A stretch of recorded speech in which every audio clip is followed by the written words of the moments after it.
Mabuhay teammates, ito ang Basketball Universe at ako si Bill Velasco. Ang bahaging ito ay hatid sa inyo ng Smart Sports. Labis na ikinalungkot ng komunidad ng basketball sa Pilipinas ang pagpanaw ni Coach Jimmy Mariano na nagsilbing tulay mula sa kabataan ng basketball sa Pilipinas hanggang sa kasalukuyang panahon. When I first learned that Coach Jimmy passed away, I was really surprised and shocked. Kasi the last time kami magkita, nung may event sa UE, binigyan kami ng award to recognize yung mga contribution namin sa university. Masaya pa kami, maganda yung aura niya, and tinatanungan namin, Coach, ilang taong ka na? And then said, 84 na ako. So masaya siya na very active pa siya. And hindi naman niya nabanggit na meron siyang nararamdaman or what. Alam niyo, sobrang lungkot ko nung nalaman ko kahapon na wala na si Coach Jimmy Mariano. Alam niyo, nung in-interview ko siya, sobrang lungkot siya. Nakikita ko sa mukha niya na namimiss niya yung mga player niya dati na Presto. Kinausap ko siya, sabi ko, gusto mo ba magkaroon tayo ng get-together, reunion? Oo daw. Gusto ko po sanang makiramay sa pagkamatay ng aming pong magaling at mabuting coach na si Jimmy Mariano. My condolences to the family. Napakatagal namin nagkasama ni Coach Jimmy Mariano. At na nabalitaan ko na maalam na si Coach Jimmy Mariano, I feel sorry about it, but I miss him so much. You were like a kuya to me when I was playing under your wings. I remember the Tres Amigos, Manny Victorino, Joe Season, and myself, when our Mika team, the Toyota franchise in the amateur, disbanded.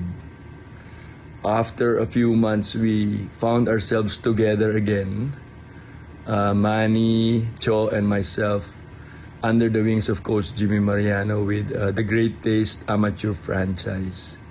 And it started something. I think on our first try, we already went to the finals. And then, all the way to the PBA, we were under the wings of Coach Jimmy Mariano. Alam mo si Coach Jimmy, siyempre, he was called the original Mr. Cool, di ba? Isa siya sa mga pinanood o inidolo natin nung bata pa ako. Honored din ako kasi pinagbigyan ako ni Coach Jimmy na manahin yung kanyang picture na malaki na nakahang daw sa kanyang sala. So, doon hawak-hawak niya yung Philippine flag doon sa 1972 Munich Olympics. So, siya yung flag bearer ng ating bansa doon sa Olympics na yon. So, importante yan kasi dalawa lang sila sa history ng bansa natin na basketball player na naging flag bearer sa Olympics. So, una si Francisco Bestil noong 1948 sa London Olympics at pangalawa si Coach Jimmy noong 1972. Former Olympian, national team player, PBA coach, champion in the UAAP, and the PBA. That was one beautiful ride, Coach. Godspeed, and may your soul rest in peace.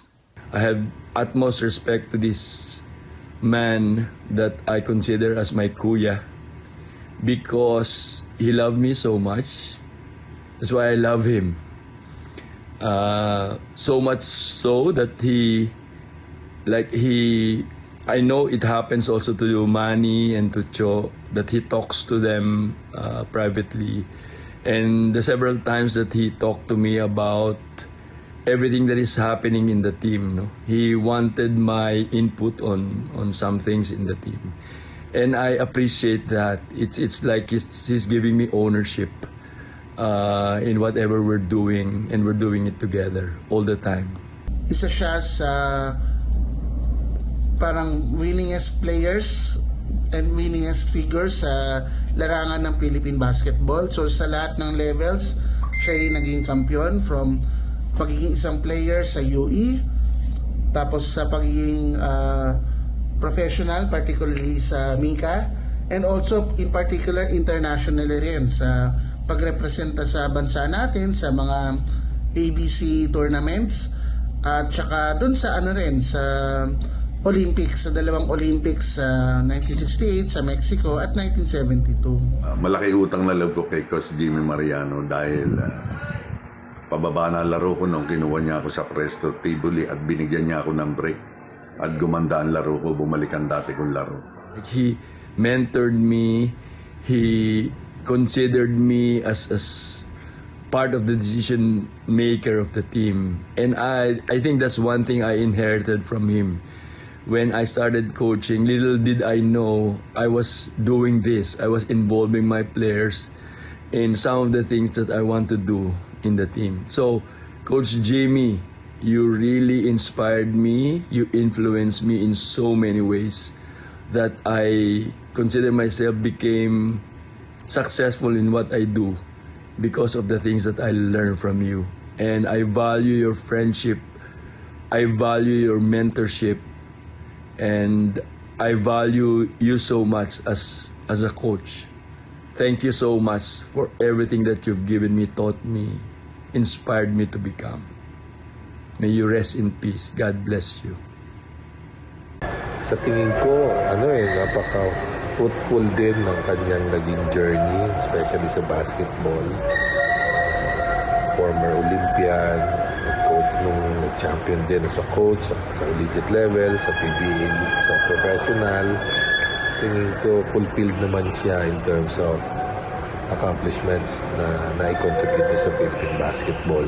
Magkasama-sama kami.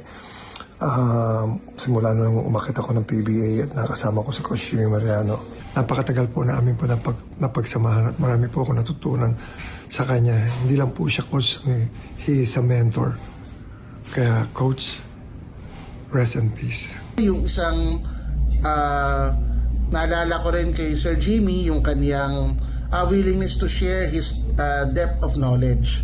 So, halimbawa, may mga tanong ako kay Sir Jimmy about his playing career or yung mga circumstances during his playing time, lagi siyang available para magbigay ng information at also magbigay ng advice kung sino yung mga pwede pang kausapin.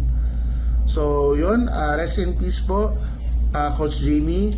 And rest assured po na yung habilin niyo po sa amin na huwag kalimutan ang nakaraan at ang mga legends ng Philippine basketball ay itutuloy po namin. Naway wag nating kalimutan magpakailanman ang mga naitulong at naibigay ni Jimmy Mariano sa Philippine basketball. At yan ang Basketball Universe para sa araw na ito.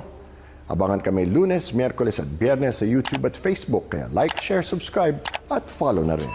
Nais namin pasalamatan ang Smart Sports. Laging tandaan, saan man kayo at ano man ang ginagawa ninyo, magkakampi tayo. Ako si Bill Velasco at ito ang Basketball Universe.